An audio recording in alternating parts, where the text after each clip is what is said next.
Oke, bismillah. Assalamualaikum warahmatullahi wabarakatuh. Adik-adik kita ketemu lagi, masih di literasi sains, Bantul tahap 2, terakhir adik-adik sebelum ASPD DIY 2025 ya. Mudah-mudahan dengan adik-adik menyimak video ini, adik-adik besok bisa mengerjakan. Oke, masih di soal yang terkenal sulit, yaitu soal Bantul.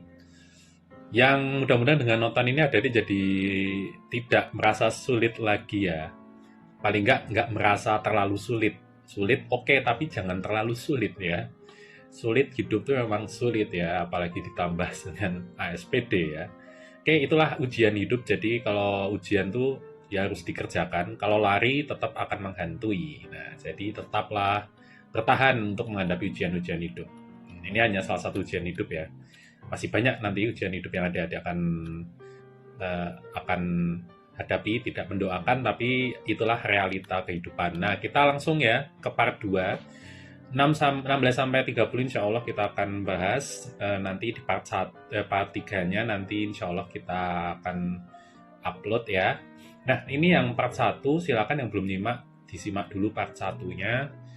1 sampai 15 ya, setelah itu baru tonton yang part 2. Kalau part 2 langsung juga boleh sih, ya bebas. Oke ya, kita ke nomor 16. Nomor 16 ini soal tentang apa? Tentang fermentasi ini kayaknya ya. Pembuatan tape.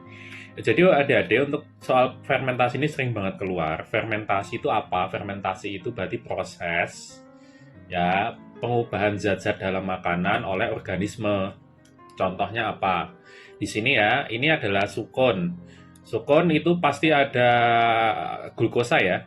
Nah, itu yang namanya jamur Saccharomyces ini dia punya kemampuan mengubah glukosa atau fruktosa jadi etanol dan CO2. Nah, itu berarti kan kalau kita tuliskan berarti dari glukosa ya, itu jadi alkohol plus CO2. Kemudian ada lagi hasil yang lain, hasil sampingannya yaitu berupa asam laktat yang bertanggung jawab terhadap rasa asam ya. Tapi kan agak ada asamnya ya. Nah, itu ya, seperti itu. Jadi jamur Saccharomyces ini punya kemampuan mengubah glukosa jadi alkohol plus CO2 plus asam laktat. Tambahin asam laktat ya. Nah, syaratnya harus anaerob. Apa itu anaerob? Anaerob berarti ya tanpa O2, alias tidak boleh terpapar O2. Berarti ketika proses fermentasi wajib ditutup rapat. Nah, begitu ya. Oke, nah dari sini kita bisa langsung jawab. Misalkan yang mana nih kira-kira nih? Ya, jawaban mana? Yang B dong. Pengubahan glukosa menjadi alkohol, ya kan? Glukosa jadi alkohol, CO2 dan asam laktat. Tadi yang ini ya. Nah, oleh fermentasi ketika toples ditutup rapat. Begitu ya. Oke, kita langsung ke nomor 17. Ya, 17 ini ada soal ya. Ini sudah saya isi ya, sudah saya isi. Hasilnya 6 kg. Nah, kok bisa 6 kg pengiriman udara lebih murah terus volumetriknya 6? Asalnya dari mana? Nah, kita bahas asalnya dari mana nih ya. Jadi ini ketika masanya diukur, ditimbang itu 5,5 kilo. Cuman ya kalau ada adik baca di sini beberapa barang itu dia volumenya besar, dimensinya besar. Nah, kalau dimensi besar, kalau misalkan hanya diukur dari beratnya, sementara nanti ternyata enteng, isinya cuman apa, misalkan enteng. Nah, rugi kan? Padahal dia udah menu-menuin tempat, tapi karena enteng jadi murah. Nah, makanya ada yang namanya massa volumetrik. Massa yang berbasis dengan volume. Jadi bukan massa sebenarnya. Nah, rumusnya adalah panjang lebar tinggi dibagi konstanta volumetrik. Konstantanya dari sini ya. Kalau udara 6.000, kalau darat 4.000. Berarti kita hitung dulu volumenya kan, bos. Berarti volume sama dengan 50 kali 20 kali 36. Nah, kan panjang lebar tinggi untuk balok ya. Tergantung ya, kalau balok ya panjang lebar tinggi. Ini kita kalikan dapatnya sekitar 36.000 kalau nggak salah ya. Silakan pakai kalkulator. Saya ingat saya 36.000, kemudian dibagi konstanta. Nah, konstantanya ini ya, kalau udara berarti dibagi 6.000. dibagi 6.000 kalau udara, berarti hasilnya 6. Kalau darat dibagi 4.000, hasilnya 9. Nah, di sini kita lihat yang ditanya yang lebih murah ya, yang lebih murah 6 kilo atau 9 kilo ya. Ya 6 kilo ya lebih murah kan. Kalau ini asumsinya itu per kilogramnya biayanya sama. Ya, udara maupun darat ya. Misalkan kalau 5.000 per kilo, berarti kan cuma 30.000. Kalau ini 45.000, berarti murah yang udara. Begitu caranya. Oke ya. Oke, kita lanjut ke soal berikutnya, soal nomor 18. Soal nomor 18 ini adalah soal soal gaya ya. Ini ada roda kemudian dikasih gaya, mana yang berputar, gitu kan. Ini bisa nih adik-adik pakai logika. Misalkan nih yang nomor percobaan 4. Ini bayangin roda ditarik 10 Newton ke sana, ke kanan, terus ditarik juga 10 Newton ke kiri. Apakah akan berputar? Ya enggak kan, jadi netral kan, jadi 0 Newton. Berarti ini tidak berputar ya. Yang percobaan 2 juga sama, ini ditarik ke atas, tapi ini ke atas ya. Yang kanan, yang kiri juga ke atas ya. Apakah ini akan berputar? Enggak, yang ada rodanya akan ke atas ya. Sebesar 20 Newton. Nah, dia akan geser tapi tidak putar. Yang percobaan 1, didorong 10 Newton, ditarik 10 Newton, ini juga sama, dia akan bergeser 20 Newton tapi tidak berputar. Nah, berarti yang tersisa hanya percobaan 3. Nih, kita tarik 10 Newton tapi di arah yang ini, kemudian ini 10 Newton tapi yang satu di bawah, yang satu di atas.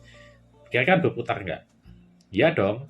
Kan ketika ini ditarik 10 Newton ya dari bawah, berarti dia akan berputar ke kiri kan. Nah, ditarik lagi ke kiri ya, berarti dia akan berputar lagi, berarti akan berputar sebanyak 20 Newton. Nah, gitu.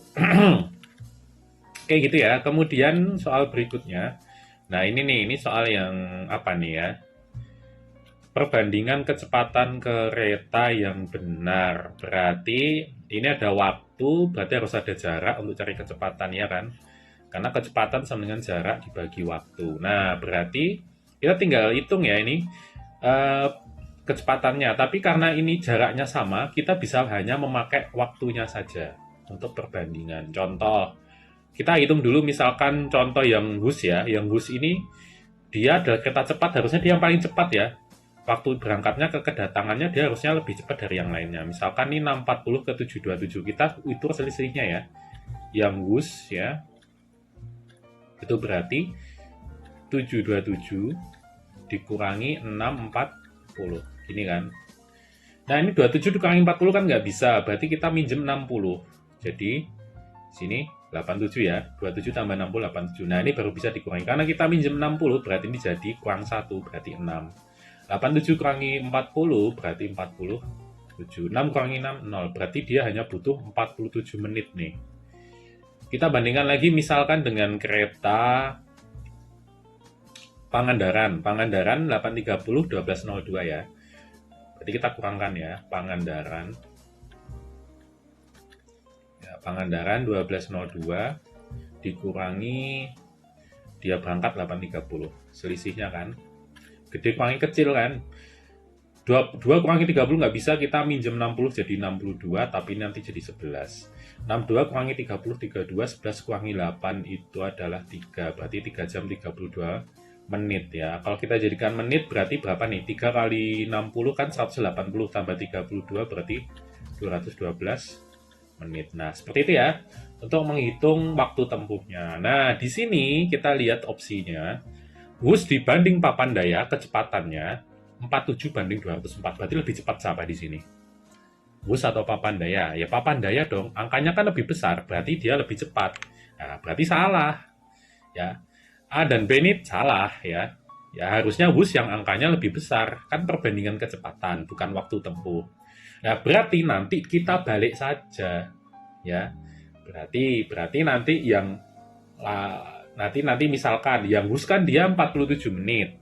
Berarti nanti kalau misalkan Hus dibanding Pangandaran, yang Pangandarannya yang 47, Husnya yang Pangandaran.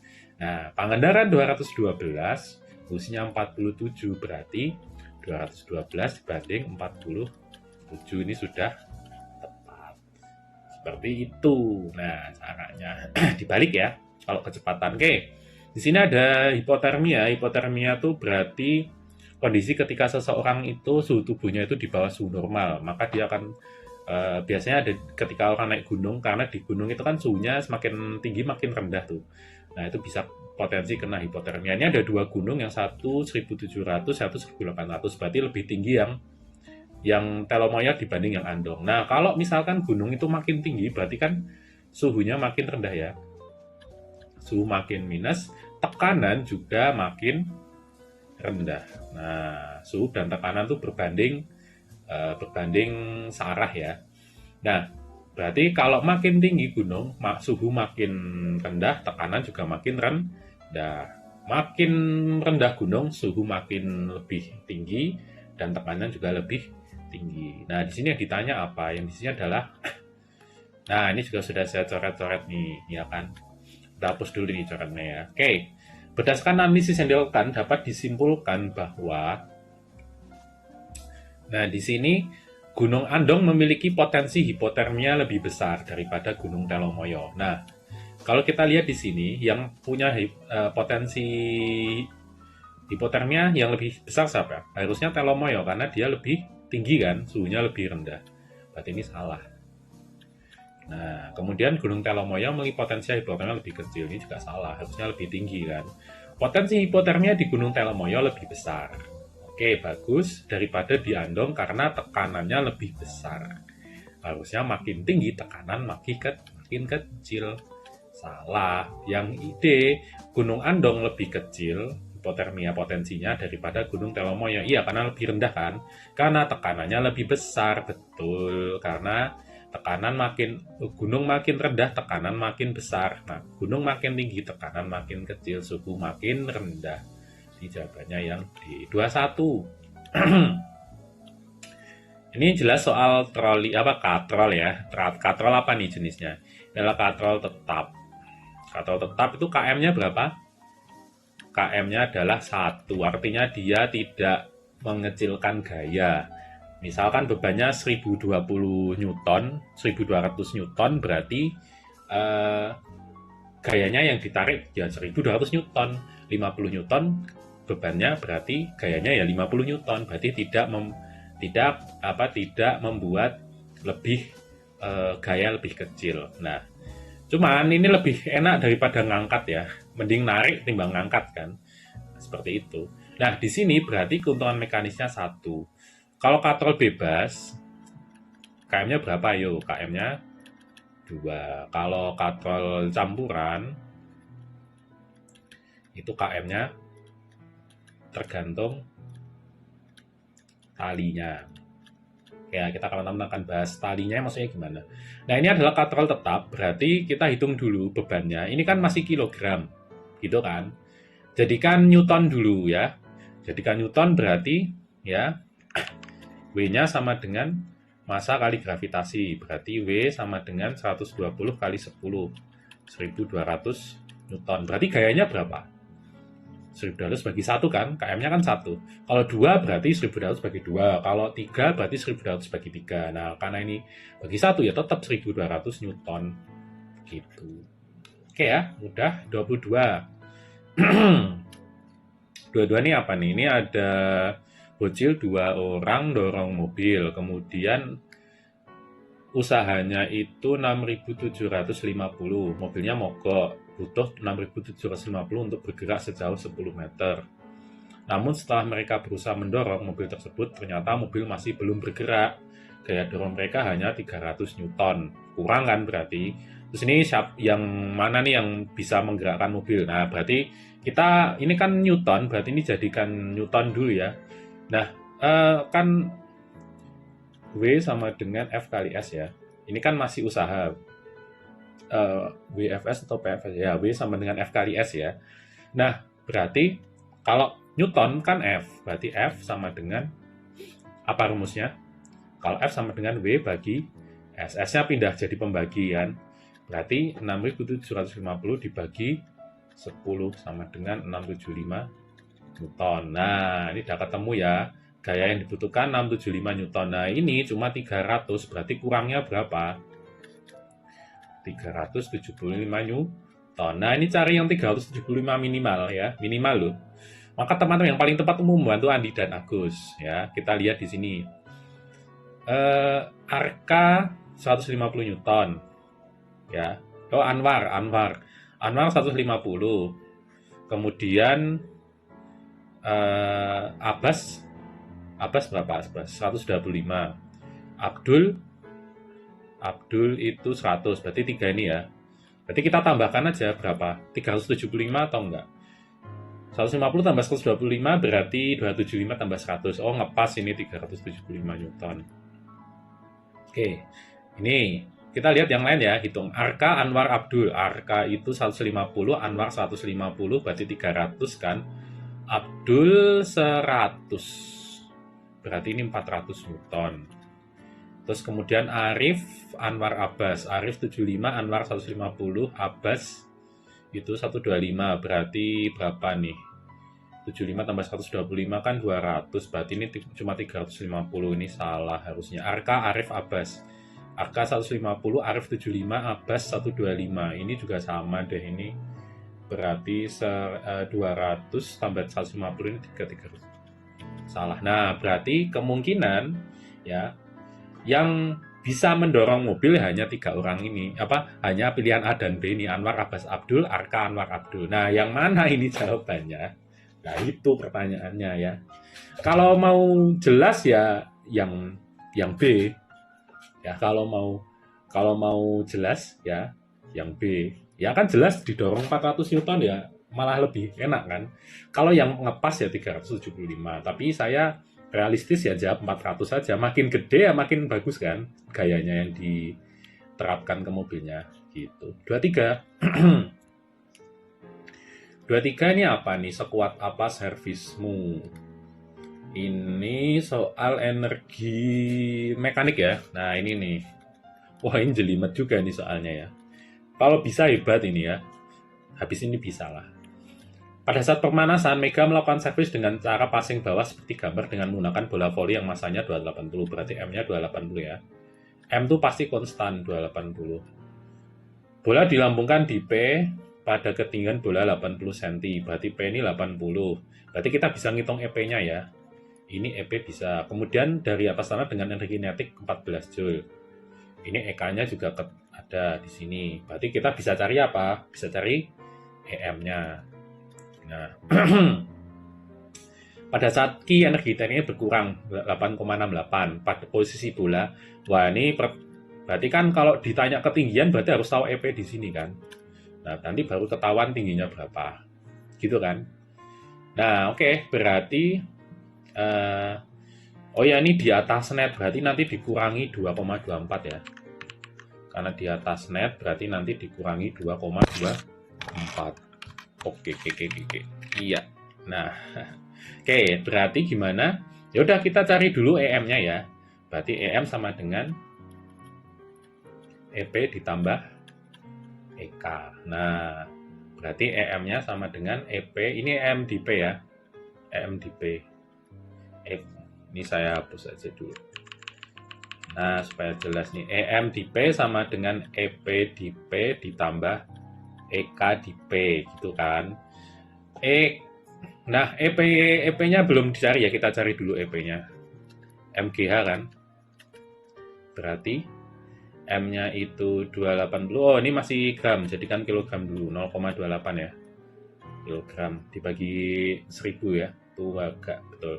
Kemudian ini berarti 0,28 dikali 10 gravitasi, tingginya masih senti ya.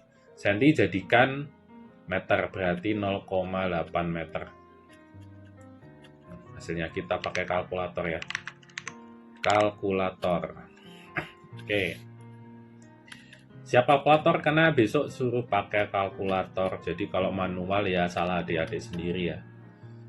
Kenapa disediakan kalkulator masih manual? Nah, jawabannya 2,24 Joule. Nah, kita tahu kan berarti 2,24 ditambah EK-nya di sini sudah ada ya, 14 Joule. Hasilnya ya, kita pakai kalkulator ya. Untuk memastikan lebih tepat 16,28 24 Joule. Nah, di sini EM-nya berarti EM di mana-mana tetap, berarti EM di sini juga harus 16,24. Nah, gitu kan? Berarti kalau EM-nya 16,24, kemudian diketahui ya, EK di Q sama dengan 8,68 nih ya. 8,68. EP di Q berapa? Berarti EM dikurangi EK kan? Nah, EK di Q. Berarti 16,24 dikurangi 8,68. Oke, kita hitung. 7,56. Nah, 7,56 Joule. Nah, sudah ketemu EP-nya ya. Tinggal kita nyari, wah ini nyari G-nya kan ketinggian. Berarti G sama dengan, kan EP MGH. Berarti kalau G sama dengan H, kan nyari H. Berarti H sama dengan EP dibagi M kali G. Berarti EP-nya 7,56 dibagi massa kali gravitasi berarti 0,28 kan, dikali 10 berarti 2,8 sama dengan 2,7 Joule. Nah, Joule meter. Nah, cuman karena yang ditanya adalah dari net, berarti dikurangi 2,24. 0,46 meter. Oke, begitu caranya. Oke, kita lanjut lagi ke nomor berikutnya. Di sini adalah AC. Wah, ini cuman dari Fahrenheit ke Celsius ya. Nah, berarti perbandingannya harus ingat ya, Fahrenheit itu 9, Celsius itu adalah 5. Ya, kalau ditanya Celsius berarti 5 dulu baru 9. Kemudian dikali, kalau ditanya Celsius ingat ya, berarti dikurangi 32 dulu Fahrenheitnya. Ini 73 kan, 73 dikurangi 32. Nah, begini. Berarti berapa nih? 41 ya. Berarti kita pakai kalkulator. 5 dikali 41 dibagi 9. 22,7. Ya, cepet ya. Nomor 25. 25 nih soalnya ditanya apa nih? Waduh. Ini QMC delta T ya. Berarti kita pakai rumus QMC delta T. Ini kan soal kalor. Massa 400 kilo sudah kilo, bagus. C-nya 4200. C kalor jenis, delta T-nya 50 kurangi 25 ya. Ya, delta T-nya 50. Delta T sama dengan 50 dikurangi 25, C-nya 4200, massanya 400. Oke, berarti kita kalikan dulu aja. 400 kali 4200 kali 25. Ini 42 berapa gitu nanti. 400 kali 25 dikali 4200, wow 42 juta ya. Joule. Wah, berarti energinya 42 juta. Kemudian yang ditanya apa? Waktu yang dibutuhkan untuk memanaskan. Nah, ini ditanya waktu. Clue-nya ada, di sini ya. W hasil kali P dan T ya. Ini tadi ya. W sama dengan P kali T. Berarti kita nyari T kan. Berarti T sama dengan W dibagi P. Nah, W itu sama dengan Q, berarti W-nya itu 42 juta juga.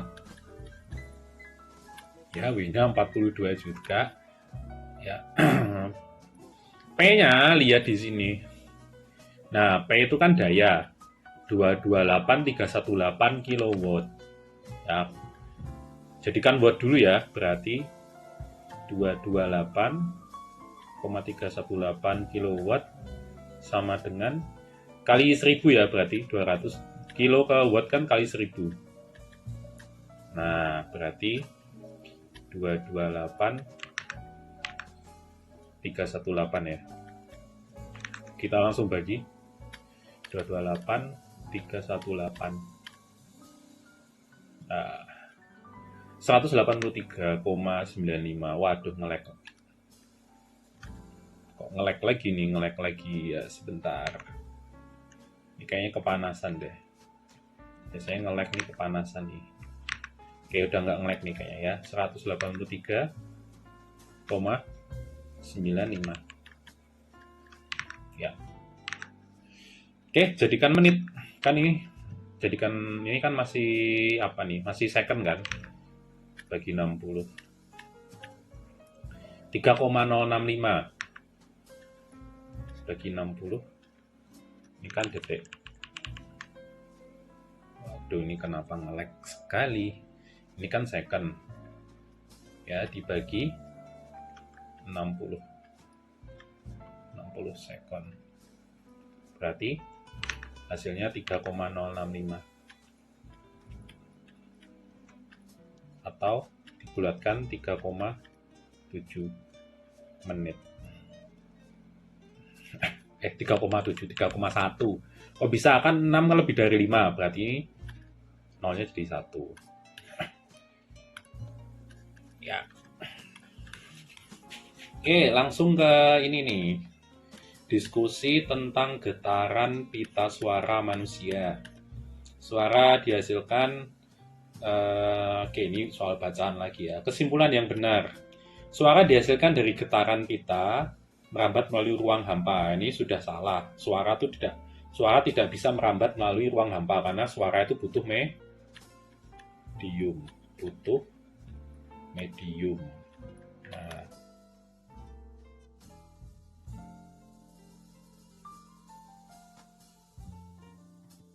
Nah, jadi kita ada peningkatan amplitudo getaran pita suara. Peningkatan ini disebabkan peningkatan aliran udara sehingga menyebabkan pita suara menjadi lebih lebar, bukan tipis.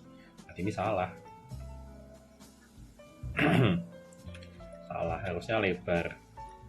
Nah, berarti tinggal jawaban 3 dan 4 kan. Meningginya suara yang dihasilkan disebabkan karena peningkatan jumlah getaran pita suara tiap detiknya.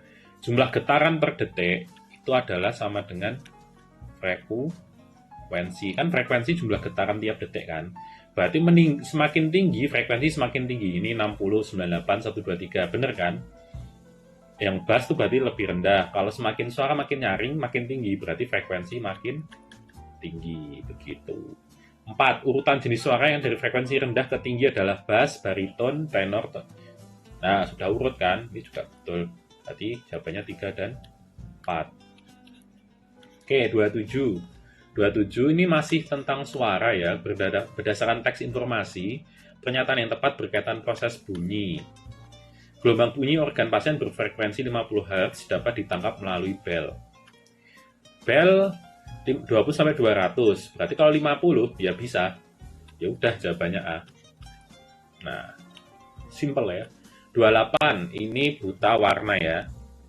Buta warna, apa yang ditanya? Upaya yang dapat dilakukan untuk meminimalkan dampak buta warna agar hidup lebih nyaman. Buta warna nggak bisa disembuhkan karena genetik. Ya, pakai kacamata juga nggak bisa. Ya, kacamata kalau hanya itu ya, misalkan kalau presbiopi, astigmatisme, kemudian miopi hiper itu baru bisa. Tapi kalau buta warna enggak ya. Periksa diri ke dokter mendapatkan pengobatan ini juga nggak bisa diobatin. Konsultasi melakukan pengobatan juga nggak bisa. Berarti yang tersisa adalah melatih diri mengingat warna dalam aktivitas sehari-hari. Ya, emang itu jalan satu-satunya hanya mengingat warna. Maksudnya gimana? Berarti kalau misalkan apel tuh warnanya merah, misalkan nggak bisa lihat merah jadi abu-abu gitu ya. Apel warnanya merah, ya udah, gitu aja. Ya mau gimana lagi ya. Mudah-mudahan kita semua diberi kesehatan, tidak ada yang buta warna. Kalaupun buta warna, mudah-mudahan bisa beradaptasi ya. Oke, lo kok terbalik? Ini ada anak melakukan percobaan dengan menggunakan virtual lab. Virtual lab itu aplikasi untuk ngitung kayak gini-gini ya. Adik-adik sudah pernah nih harusnya ya. Hasil percobaan ini tidak sesuai dengan yang diharapkan. Sebelum melakukan percobaan lebih lanjut, anak tersebut menghitung ke arah mana benda harus digeser. Ini apa sih yang ditanya? Oh, pengen perbesarannya 2 kali. Berarti M-nya 2 kan. Makanya harus dilakukan menggeser benda sejauh.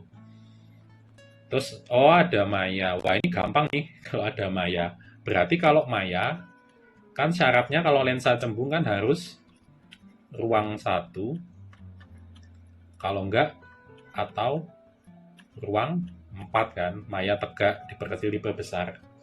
Nah, tadi ya udah dicek aja mana benda yang di ruang 4. Nah, kalau ada adik tahu seperti ini hafal tuh.